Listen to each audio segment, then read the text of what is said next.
Welcome to the Prison Pod, a podcast for all people experiencing incarceration. The mission of this podcast is to save lives, restore hope, reduce suffering, and recidivism. Many show ideas come directly from the listeners, so please write the host. Prison Pod, Post Office Box 294, Orono, Maine, 04473. Here is your host, Ms. Valerie. Well, hello and welcome back. This is Season 4, Episode 3 of the Prison Pod, and some of you may notice something very different, that this season we have added video. And I have to tell you that it's going to take me a while to get used to being on video, because I did radio for a long time and I don't like seeing my face. So I'm going to try to get comfortable with this. And I'm going to introduce today's guest, which is David Grosky. And he is here to share his story and some of the work that he's doing. And just recently, I signed up for a course at the Hinda Institute, and I noticed that you're one of the presenters.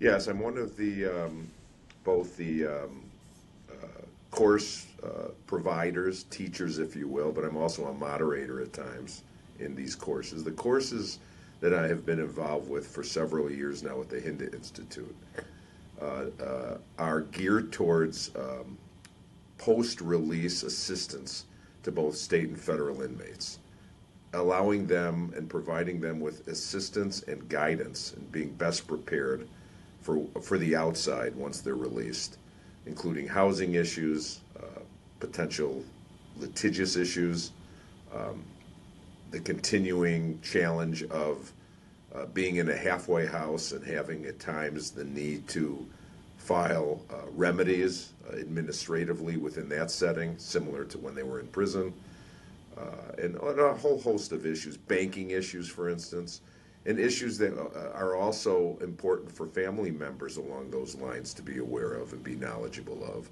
So the audience is both consisting generally in these courses of family members who are then going to be relaying the information to their loved ones who are still incarcerated, as well as many inmates recently released who can gain from this knowledge.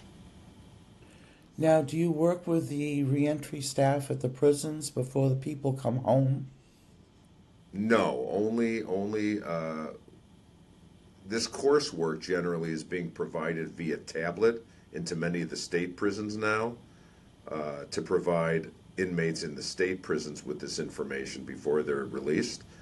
But the primary emphasis is to educate family members who can then interact with their loved ones directly to provide this information to them, both before they're released and immediately following the release. So no, we're not actually, and it's a good question, Valerie, not interacting directly with prison officials or administrators in the prisons, no, or the halfway house. So. I've often mentioned that a lot of times the family need the help as much as the people that are coming home, so I love seeing a program that's available to the families like this. Yeah, I'm very happy. It makes me very happy, too, to be involved, assisting the family members who, of course, at no fault of their own, are suffering many times through much of this. So they're in the duration of the incarceration of their loved ones. So, no, it gives me a very good feeling, too. And I continue to stay in contact oftentimes with these family members after the course is completed. That's great because, as you know, there's always times that we need extra support out here, and it's always good to have somebody who's knowledgeable to turn to get some of those answers. Absolutely. Can you tell me a little bit about the Hinda Institute itself, what they do? So I was introduced, when I was released about 6 years ago, my sister introduced me to a rabbi who knew of Rabbi Scheiman, Ben Yoman Scheiman. He's the director, although not actually the founder of the Hinda Institute. He is the director of it, but the founder actually was his wife, Hindi, and that's what the Hinda Institute was named after. And her mission, which was akin to the Rebbe, who was the founder of the Chabad movement in the Jewish faith. The idea here is that in the Jewish faith, in the Torah, there's great discussion of the fact that imprisonment is not acceptable, or is not an accepted means of punishment, if you will, or redress for even criminal matters, unless it involves capital murder. So the idea of the Rebbe, who founded the Chabad movement within the Jewish faith, was to support Jewish, in particular Jewish offenders who then go to prison, and to provide great levels of support for those individuals on the idea that they should not really be in prison because they didn't commit the capital murder, but if they're going to be in prison, we have to be compassionate and support them to give them the best opportunity upon their release. So Hinda Shaiman, who passed away many years ago of cancer, unfortunately, her memory continues through this organization that her husband, Binyamin Shaiman, continued with and continues to be the director of. And this has been an entity that has been in existence for well over 2 decades now, with the focus being on Rabbi Shaiman visiting Jewish inmates throughout the state prisons, throughout the state of Illinois in particular, and providing both spiritual and religious support for these Jewish inmates. But in addition to that, the organization more broadly supports Jewish families and these inmates on a whole host of issues. You know, I am regularly, for instance, and many others within the Hinda Institute, are delivering meals and packages to Jewish families who are in need, who can't, don't have transportation or otherwise to participate in Jewish services. So, for instance, I'm on a regular basis delivering meals to Jewish families in that sense. I'm also involved, as I say, as a legal advisor to the Hinda Institute, where we're assisting Jewish families and their loved ones who are incarcerated.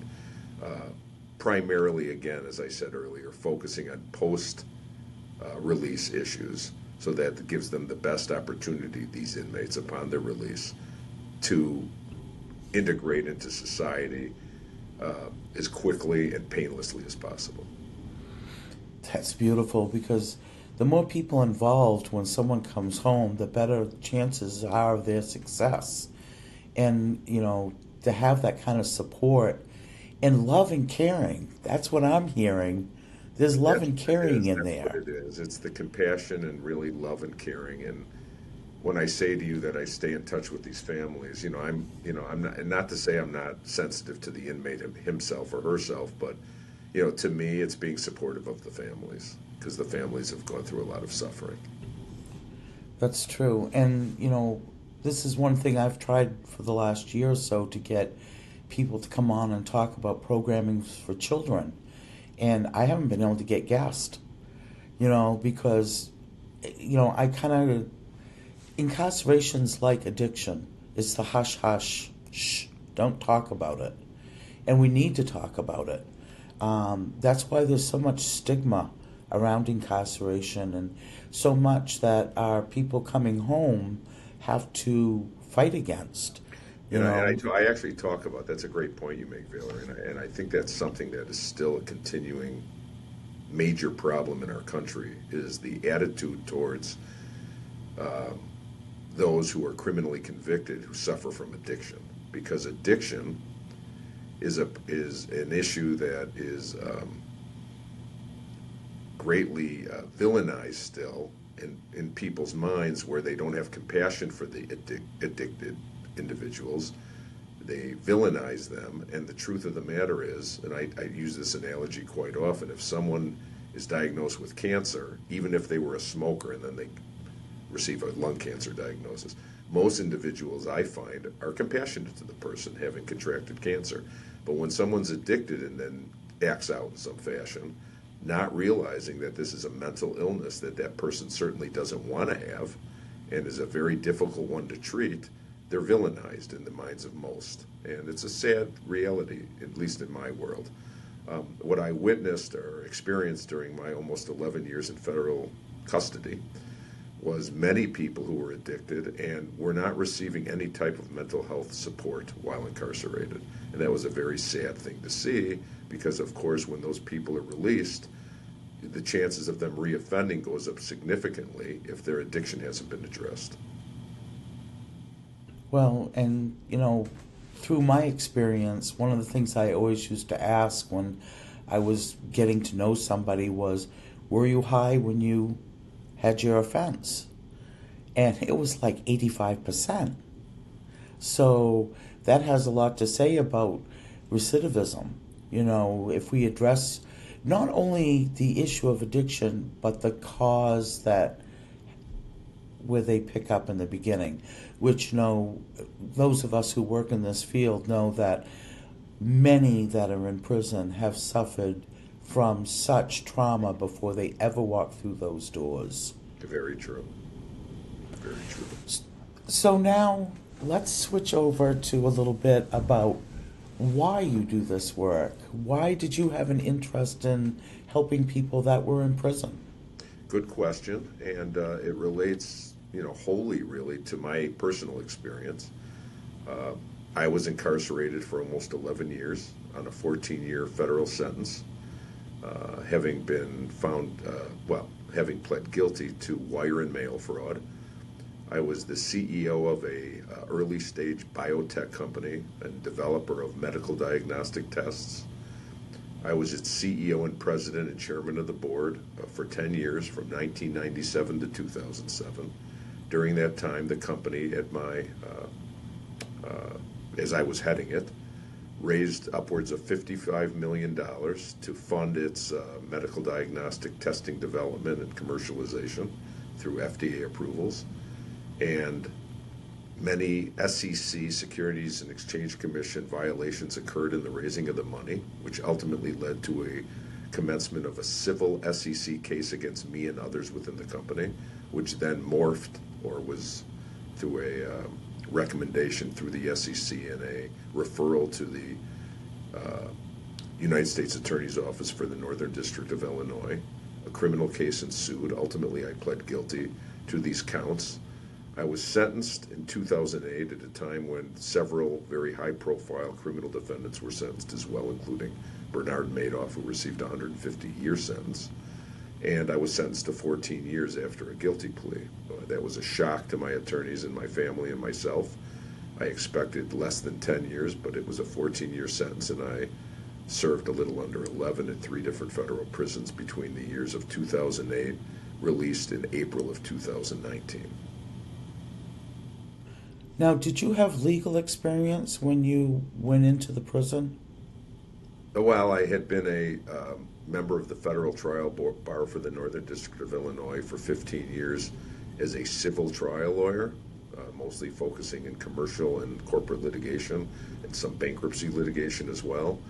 I had no criminal experience, but during my 11 years in prison, I learned a lot about criminal law, having never practiced it, and then spent most of my time for those 11 years assisting federal inmates as their scribe and as their researcher on self-representation pro se appeals, post-conviction appeal remedies. That's what I was wondering, because in a lot of places that I've been, there's somebody there that's studying law that helps everybody else out. There are many jailhouse lawyers. The great majority of those were not trained lawyers or licensed attorneys before they came to prison. They just became, students of the law, if you will, and assisted without having a formal legal background once they came to prison. That's the majority of jailhouse lawyers. I was more of an exception, having actually been an attorney and then became involved assisting. And for me, it was a lot of just wanting to provide some aspect of hope for these individuals, but being very clear with them that the chances of success statistically on these type of appeals is well less than 10%. So they would know that going in. Mm-hmm. So now the work that you do now is, I didn't quite understand about the communication. Is it Visiplex that you work for? Yes, I'm a sales manager both domestically and internationally for a world leader in wireless emergency notification systems to assist during active shooter scenarios, weather alert scenarios, emergency types of situations. We're a So when leader we get in wireless that beep, beep, communication. beep on our phone and a warning comes across. Either a tone or an audible alert. Those are the primary alerting mechanisms of our system. I was actually with the company before incarceration and then rejoined the company after my release in 2019. I was going to ask you if you had any problems getting work when you came home afterwards. So you went back to the job that you were doing already. That's correct. That's The great. only difference was when I first joined the company in 2007, one of the appeals of the company with me was I had a legal license then, and I was also in-house counsel during that time, but no longer because I'm not licensed currently, of course. So now I'm going to ask you a question that's totally off the cuff. No problem. Has there been a book that you've read in your life that was life-changing or really stood out to you? And it can be from childhood all the way up to philosophy. No, And actually it is, and it's a book I read in prison. Viktor Frankl's seminal work in the book called Man's Search for Meaning. And the message of Viktor Frankl in that book, really the singular message, was regardless of our circumstances, however bad and difficult those are, one thing that no one can take away from us as human beings is our ability to make the choice as to how that situation will impact us, mentally and physically. Mainly mentally, though, emotionally. We have the control over that. No one can take that away from a human being. And that was a very lasting thematic point of that book that's lasted with me to this day. that's an excellent book. Most sociologists have to read that in their courses, and it's definitely... I always like to ask that question because I've always been a huge advocate for reading. And a lot of people that I found that I was working with could only read at like a 5th or 6th grade level. And when I would ask them what they liked to read, they didn't like to read. And I says, well, you must be interested in something. And it might be, oh, I love sports cars. So we'd send them a magazine on sports cars. And they would struggle through it, but they would read it. And the same thing then someone said, well, I draw comics. So we would start sending in comic books. And it was just to encourage them to read. But I find that the more that you read, the more that you learn, No question. that there comes a book somewhere along the way that really grabs you. And this book is about 120 pages, so it's a quick read. It details Viktor Frankl's harrowing experiences in Auschwitz as a Holocaust survivor. Then he became a preeminent researcher and professor. And the focus of his work, the remainder of his life, was along this thematic point that he makes in this book, Man's Search for Meaning. Well, I think we need to find our purpose in life. And I think we all have purpose, no matter where we are.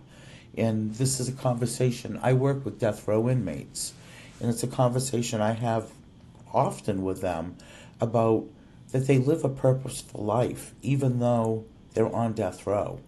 That they have people they take care of, and they have people that work as hospice workers. And when nobody has anything, people pool all their resources, and it might be 2 soups and a cupcake, but it's something. And that's one thing that I think a lot of us forget about when get comfortable out here. What is our purpose? What's the greater need of us being here? We're not just here, to go to work from 9 to 5 and come home, watch the news, have dinner, and go to sleep, and get up and do the same thing the next day. Life should mean something. Yeah. So, speaking of that, what are you the most proudest of in your life? I really have to say that going through the prison experiences I did, I think I'm proudest of being able to maintain the relationship I did with my children and my mother and my sister during those challenging years, not only to say that it was maintained, but actually enhanced. Enhanced because both I and they made the effort, and we were all focused on achieving that. And under those type of circumstances, I can't imagine, for me at least, of a more satisfying positive that came from such a negative experience. That's beautiful. Those I love the most. You know, that's the thing. That has to be the most important thing without question for me. Yeah, those relationships are so hard, and they're strained when somebody is incarcerated as it is. So to be able to have that love and support and not shut down yourself. It's very hard when you're doing that amount of time not to say, well, I don't want to deal with it. It's emotional, you know. It's hard to have those visits and have somebody leave, and to deal with the fact that you can't do anything from where you are and you still want to be a support. But keeping those lines of communication open are so important, and the relationships can build over those years because, as you know, writing letters, I mean, a lot of times we get writing and stuff starts coming out and you just keep going, and a lot of times we can express ourselves through a letter a lot better than we can face to face. But the fact that in my particular instance, through the commitment from both sides, that the relationships didn't only maintain but were actually strengthened is such a tribute to them. And I can't think that there was anything more impactful in my life than being able to say that now. So that's a blessing. A big blessing. Big blessing. Can I ask how old your children were when you went in? Mid-teens. Oh boy, yeah, tough years. Yeah. It sounds like you have a good, strong family. Yeah. That's wonderful. I lost my father the first year, which was very difficult, and right after that, I was I was diagnosed with what was initially a death sentence cancer diagnosis in prison too. And thankfully, I came through that. The result of it actually turned positive, which was a shocker to the doctors at the camp that I was in at the time. They told me later that in Monday morning meetings that they had pronounced me dead, basically, all of them, because the percentage chance of it being a stage 4 spread to my bones and brain was 90% and a 10% chance at the initial diagnosis that it hadn't spread. But thankfully, through the scanning that immediately occurred thereafter, I was in that 10%, which was a miracle. I wouldn't say a miracle, but close to a miracle. And so you received your treatment while you were in prison? Yeah. Oh, wow. Yeah, that's... I think 48 straight days of radiation, and not chemo, because it wasn't that stage, but very significant radiation and what's called hormonal therapy. There's a hormonal therapy called Lupron. It actually is an estrogen-based shot that ends up creating with what women actually suffer through menopause, which is waking up in the middle of the night sweating profusely.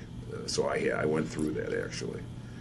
But what it does is, medically, is it brings a man's testosterone levels to essentially zero, which effectively prevents the tumors from continuing to grow. Wow, that's unbelievable. You were very fortunate. Well, I'm glad for you that you had a positive end on that situation. Something positive in that sense that was so important to get through, yeah.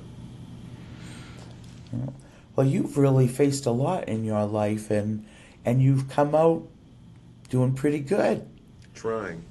So, do you have any suggestions to people that are inside listening to us right now to keep hope?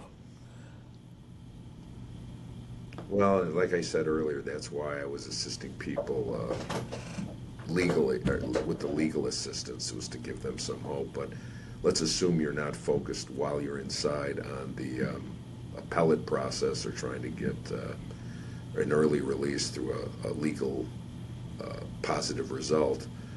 I think what you have to try to focus on when you're in prison is just, assuming you have some support from your family or some type of support, find a way to focus on the gratitude of what you do have as opposed to being focused on what has been taken from you.